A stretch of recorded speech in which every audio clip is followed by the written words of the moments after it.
Major funding for Carolina Business Review is provided by Grant Thornton, an international accounting, tax, and business advisory organization dedicated to serving middle-market companies. Grant Thornton, a passion for the business of accounting. Novant Health, including Presbyterian in Charlotte and Forsyth in Winston-Salem, are affiliate heart hospitals of the Cleveland Clinic, consistently ranked #1 in the nation for heart care. Blue Cross and Blue Shield of South Carolina, proudly serving South Carolinians since 1946. And by Sunoco, a global manufacturer of consumer and industrial packaging products and provider of packaging services with more than 300 operations in 35 countries. Well, instead of an Arab Spring, is it an American economic spring? It would certainly seem so. Unemployment is falling somewhat. Capital markets are rising. Home sales showing some improvement. And in general, confidence has moved up. Thank you again for watching and supporting the most widely watched source for Carolina business and public policy. By the numbers, things are a bit better. The elephants in the room, though, continue to be our historic debt overhang, as well as substantial rolls of people who are unemployed or underemployed. Louis Gossett of South Carolina Manufacturers Group and Jeff Edge from Charlotte Chambers help us jumpstart this dialogue. And later on, South Carolina Ports boss Jim Newsome. Major funding also by the Duke Endowment, a private foundation in Charlotte enriching communities in the Carolinas through higher education, health care, rural churches, and children's services. And by Blue Cross and Blue Shield of North Carolina. Who's responsible for rising health care costs? Join Blue Cross and Blue Shield of North Carolina and many others in a candid discussion at letstalkcost.com. This edition of Carolina Business Review was recorded April 10th, 2012. On this week's program, Jeff Edge of the Charlotte Chamber of Commerce, Louis Gossett of the South Carolina Manufacturers Alliance, and special guest Jim Newsome, President and CEO of the South Carolina Ports Authority. Now, Chris William. Hello, welcome to our program. Happy spring, guys. Same to you. Finally here. And, you know, Louis, do you get a sense, it seems that people are feeling a little bit better about things. You know, I kind of ticked off, unemployment has dropped to some degree, certainly in North and South Carolina. Confidence is a bit better. You know, we do have this challenge for the cost of fuel and things like that. But, you know, what's your sense? People are more optimistic? I think they are. I think for manufacturing for the last year or two, there's been an increased level of optimism. There's been people dusting off projects, actually getting things into the pipeline.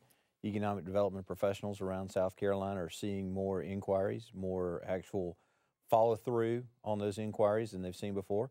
And we've had some extremely good announcements down there. We've had a drop in unemployment, not what we want to see, but certainly progress. We were extraordinarily high compared to a lot of the rest of the country before that anyway. So we've had that drop, and largely it's been led by manufacturing. So the folks I talked to are certainly feeling a lot better than they did in January of 2009, although it wouldn't have been too hard to get above that. Yeah, you know, you're right. I mean, the baseline was pretty low. Jeff, same thing. I saw you nodding in agreement. You feel more optimistic? Very, very much so. And I think here in Charlotte in particular, I think going back last year, maybe the latter half of the year with an announcement like Chiquita's headquarters coming in, we saw kind of a surge of enthusiasm and optimism here in the business community that, hey, we think we finally turned that corner and we're pulling out of it. And I think at my desk, doing what I do in recruiting companies, we're seeing a lot of good activity, a lot of very interested companies looking, and they seem to be very serious about moving forward and making decisions. You know, I made this comment about elephant in the room being the debt overhang. And as you said, Louis, there's, you know, unemployment has come down to some degree. It's sub 10%, but that's still, you know, I guess the real rate of unemployment is still higher than 10%. Are these issues we still need to be concerned about? Absolutely. And I don't want to be leading here. No, absolutely. In fact, I think that's what we're seeing in our country right now and in the Southeast is the growth we're experiencing isn't what it should be. And I think that that's because it's of the uncertainty that's still out there, the uncertainty whether it be from government regulation and not knowing what a new employee is going to cost a couple of years from now, and the debt situation. Every time you seem to turn on CNBC or MSNBC, you see that there's a European crisis of the day. and those affect markets, and they start to maybe weigh in a little bit on somebody's confidence about growing their facilities or adding a new one to their portfolio. So I think the uncertainty that's out there, that's largely created by folks that are outside of the manufacturing sector, is still weighing heavy on folks, and that's why we haven't seen the robust growth that we probably should have seen by now. Folks are growing, but they're not adding employees as quickly as you would expect, and that's where I think the uncertainty plays a role. Yeah, again, Jeff, you agree with that? Yeah, I think one of the things we're seeing, I think there's an expectation in the marketplace with the labor market that we're going to go back to where we were, 3, 4, 5 years ago, and I think companies have been doing more with less from a human resources perspective for the last several years, and I don't know that we're going to see great gains of employment, in the short term. I think we're going to see more entrepreneurial enterprises popping up where people are finding that they can't go back into the role of what they were doing before because companies have eliminated and figured out ways to use technology and other things to really do the work in a more efficient manner.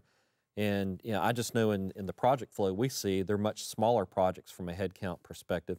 Not to say we don't have some large ones in the pipeline, but generally speaking, they're 40, 50, 100 jobs, 20 jobs. They're not, 1,000 jobs every turn you go around. So, we had a dialogue here a few weeks ago, and I want to ask you both about this. And the dialogue was specifically in South Carolina, Louis, about this whole idea that, there are companies adding jobs, but the workers they're getting, they're poaching from one another. They're not taking from the pool of the unemployed. Is this a phenomenon, or is this a trend that's going to continue? Jeff, have you seen this? We've actually seen, I won't name names in this marketplace, but we've seen some companies that have been growing fairly significantly in the Charlotte market. Is that concerning to you? Well, it's concerning from the perspective of, you're kind of creating a bad system, if you will, where, if I'm not paying more to keep somebody, somebody's going to take my labor, then what do I do if I've got to go out and replace those people? We're seeing a good trend with the community college system and the university system trying to retrain a lot of folks. But, for example, you get into some very specific industries in this marketplace like the energy sector that's growing tremendously. How many nuclear engineers, can you put out in a given period of time? So you're going to be going and looking for those existing folks that are out there, and it means you're probably taking them from someone else by offering a better package or whatever it might be. Concerned that 9 or 10% of the population are not going to get the jobs because they're being overlooked? Well, I'm not sure if they're being overlooked. They've got to seek out and get the training that they need in order to work in the facilities that I represent. One of the things that we believe, actually probably the biggest infrastructure challenge after developing the port, which we're going to talk about later, is our workforce. We think that going forward, that's going to be the single biggest challenge in many respects to future economic development. We've got a lot of unemployed people, there's no question about it, but whether or not they have the skills to match up with the jobs that are being offered is another question. South Carolina has been able to meet those needs, and I would argue with anybody we can still meet those needs. It's very difficult to do it. We're fortunate that we have one of, if not the best, delivery mechanisms for training in our technical college system in the country. And they're able to meet that need, but Chris, it's becoming a bigger and bigger challenge for us to marry up the skills with the jobs that are being offered. We've got some nice initiatives to do that starting up in the state, but it's going to take a while for those things to get in the pipeline and for you to see some real differences. We got about 60 seconds left before we bring in Jim into this dialogue. Cost of gas clearly makes headlines. How much of the cost of fuel is a real wet blanket on development? Jeff? Well, I think the jury's still out on that. I think when you look at the logistics industry, for example, I've seen a chart before showing just the cost of diesel fuel and how far on a gallon at X price a truck can travel before it starts getting to a certain cost level. It's going to impact some patterns of how businesses locate, where they go in relation to customers. It's going to impact where they go in relation to labor force. Maybe like in Charlotte, for example, people commute generally about a 20-mile radius is kind of their threshold of pain. That may start to shrink down a little bit if gas costs go up and people can't afford dynamic changes, real estate and things like that. Yeah. Louis? I think that in addition to the challenges that Jeff mentions, natural gas prices, for example, are very low right now, and that's a good thing for manufacturing. Whether we're using it to power the facilities or as raw materials, that's a good thing.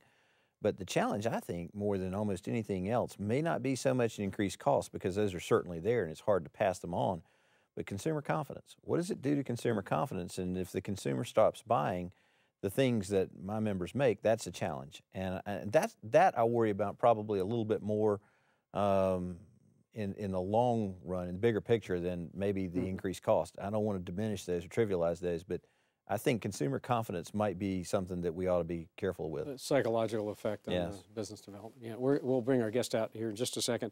Next week on this program, Annabelle Malins. That might not be a household name. She is the British Consul General to the Southeast. Been in the South for a long time, but certainly brings a specific UK point of view.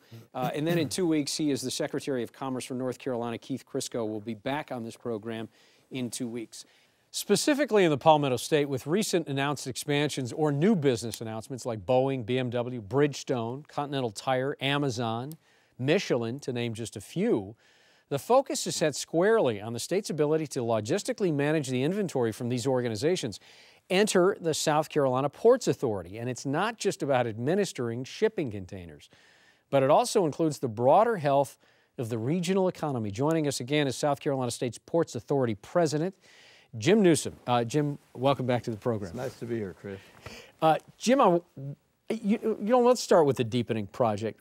We read in the papers or read on the news stories or wire that the Charleston port needs to be deepened, and they couldn't get the money for the research to even start doing the deepening. Where is the whole project right now? Well, we do need to be deepened. There are 4 harbors that are already authorized to be at 50 feet. We're in the study phase now, which is the second phase of the project, and we fortunately have been funded for that study in the 2013 Obama budget. So we're off to a good start on our study now. We need to finish the study as fast as possible and then move into the construction phase. Can you compress the amount of time to get the study done, in your opinion? We're somewhere between 3 and 5 years in getting it done. 5 years has traditionally been seen as fast. The Savannah Harbor project is 16 years in the study phase today. That's obviously way too long. We think we can get it done in 3 years. There's momentum today to do that because there's all of a sudden an urgency in the federal government to deepen faster. Mm-hmm. Is there, you talk about the federal government here, and it's clearly a component in the future of ports.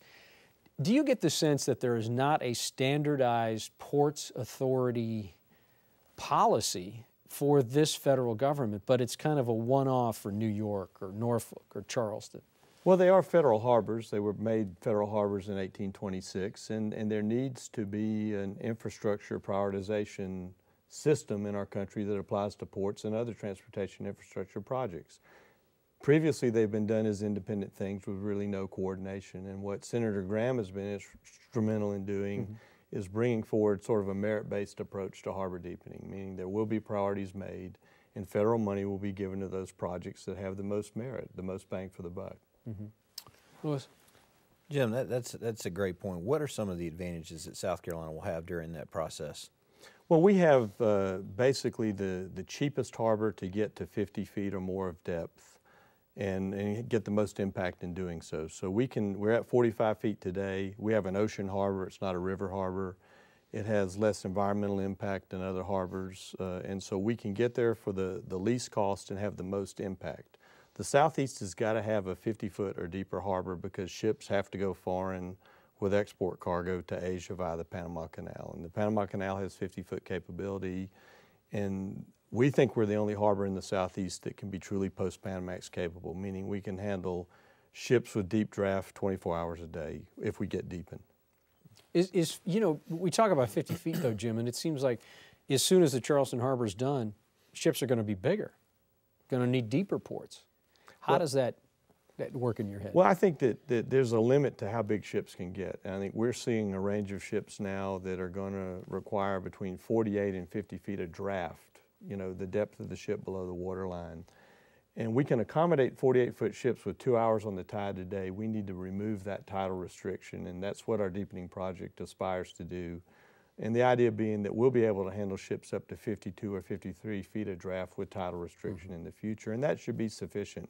Ships, like airplanes, can only get so big, for all dimensions of a harbor, and I think we're seeing those limits in what are being built now. 80% of the ships on order, though, ship capacity on order is bigger than can go through the Panama Canal today. Interesting. Jeff? Jim, we've been seeing a resurgence of manufacturing in the Carolinas the last few years. I know in the Charlotte area as well as throughout in South Carolina, we've seen a lot of great announcements and real interest in more manufacturers coming in. Is there a trend that you guys are seeing at the port that some of the exports that are now coming through the domestic manufacturers, is that somewhat offsetting some of the downturn we've seen in the import activity with products coming into the U.S.? There's no question. We went through a period of time when all we thought we would do would continue importing and offshoring manufacturing, and all of a sudden you've seen really blockbuster announcements in major brands such as BMW, Michelin, Bridgestone, Continental. And these are facilities that will export more than 50% of their production. A lot of people don't realize that. I mean, these are extremely export-focused facilities from global companies. And so it's a game changer for us. I mean, because ports only grow and ship lines only come when there's a base cargo. And so this really is significant for us in terms of growing our port. We'll handle over 200,000 BMW X Series cars through our port this year, which is a significant growth. So yeah, we're excited about that. It also helps the whole economics of shipping because there's more of a balance between imports and exports. There's not so much dependence on the import leg. Doesn't that big BMW number pretty much make South Carolina the largest exporter of autos from this nation? It's I think BMW is the largest foreign manufacturer producing in the U.S. that exports.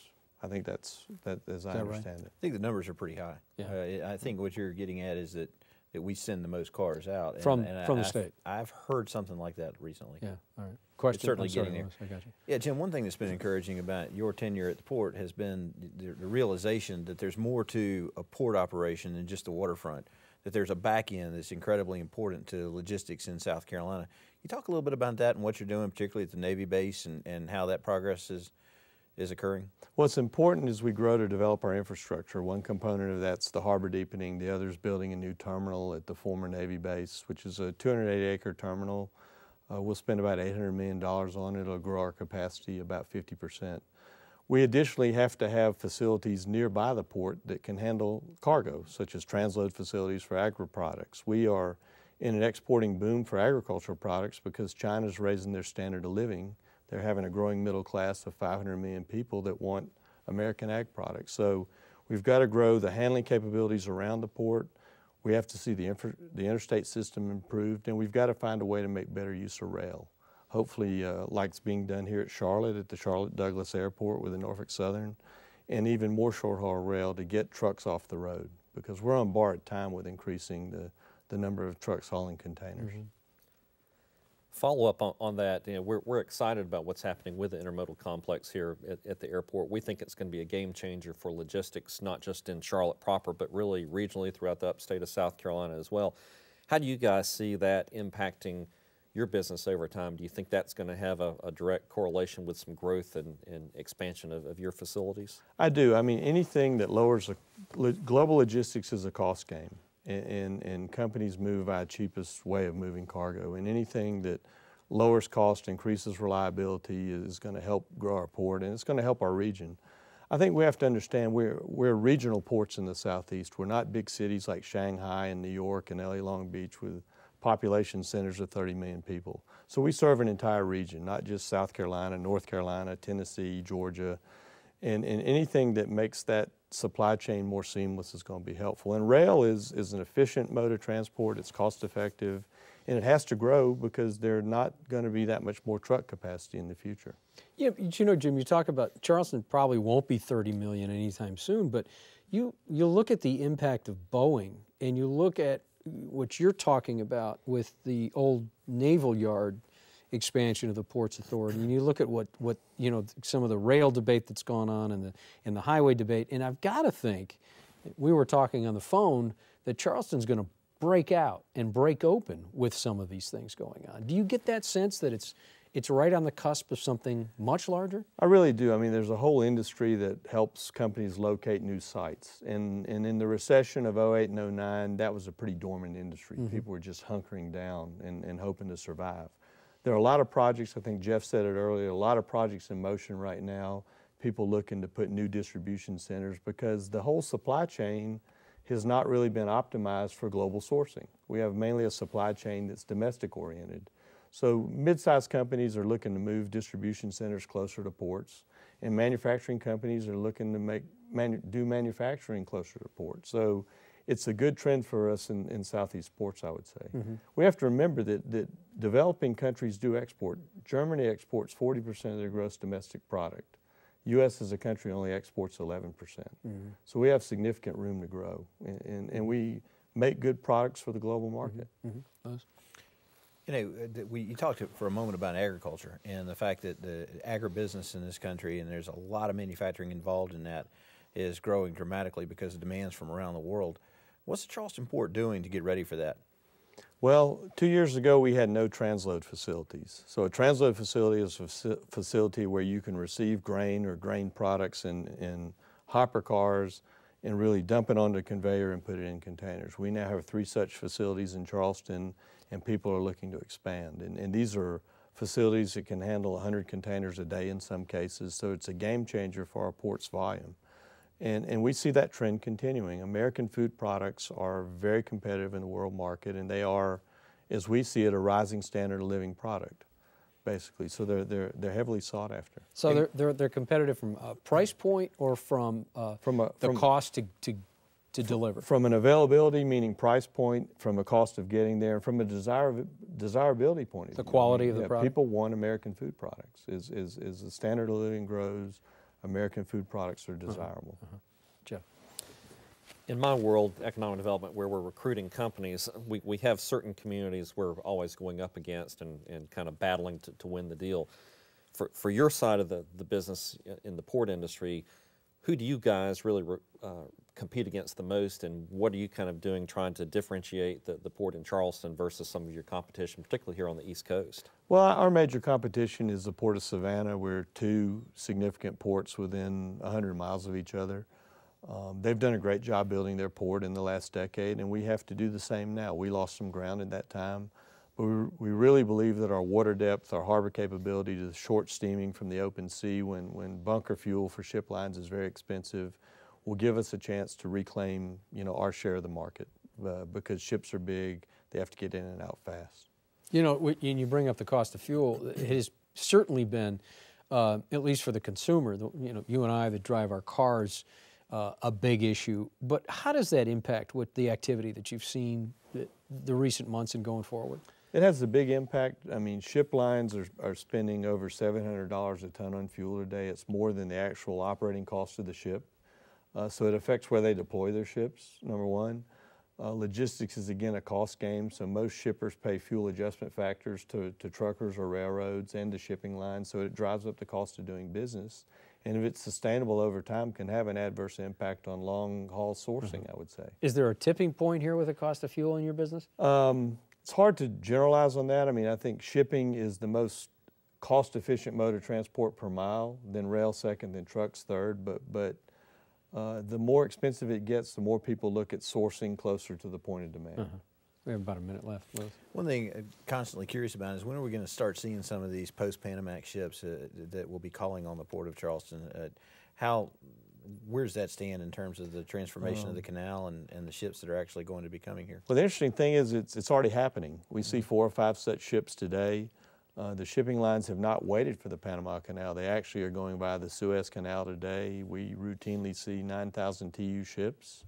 Those ships are full. They draft 48 feet of water, and they need a 50 to 52-foot harbor to come in and out without tidal restrictions. So that's really our whole investment thesis for the future, is how to handle those ships and the benefit that brings to this region if we can. And give us a sense, literally running out of time, a 9,000 TEU ship, how big is this ship? A ship of that size is about 1,100 feet long. It's about 18 containers wide, so about 140 feet wide, and it drafts about 48 feet. And it's about 165 feet above the water line. That's just amazing. Jim, thanks for being on the program again. Good to see you. Thanks for having me. Good to see you. Congratulations on some of the forward momentum on the deepening project, finally. Thank you. It's good. Jeff, good to see you. Thanks for being on the program. Thank you, Chris. Good to be here. All right. Lewis, always nice to have you here. Thank you. Thank you. Till next week, I'm Chris Woody. We hope your weekend is good. Good night. Major funding for Carolina Business Review was provided by the Duke Endowment, a private foundation in Charlotte enriching communities in the Carolinas through higher education, healthcare, rural churches, and children's services. Blue Cross and Blue Shield of North Carolina. Who's responsible for rising healthcare costs? Join Blue Cross and Blue Shield of North Carolina and many others in a candid discussion at letstalkcost.com. Grant Thornton, an international accounting, tax, and business advisory organization dedicated to serving middle market companies. Grant Thornton, a passion for the business of accounting. Novant Health, including Presbyterian in Charlotte and Forsyth in Winston-Salem, are affiliate heart hospitals of the Cleveland Clinic, consistently ranked #1 in the nation for heart care. Blue Cross and Blue Shield of South Carolina, proudly serving South Carolinians since 1946. Sunoco, a global manufacturer of consumer and industrial packaging products and provider of packaging services with more than 300 operations in 35 countries. And by viewers like you. Thank you. Promotional consideration provided by Business North Carolina Magazine. For more information, visit carolinabusinessreview.com.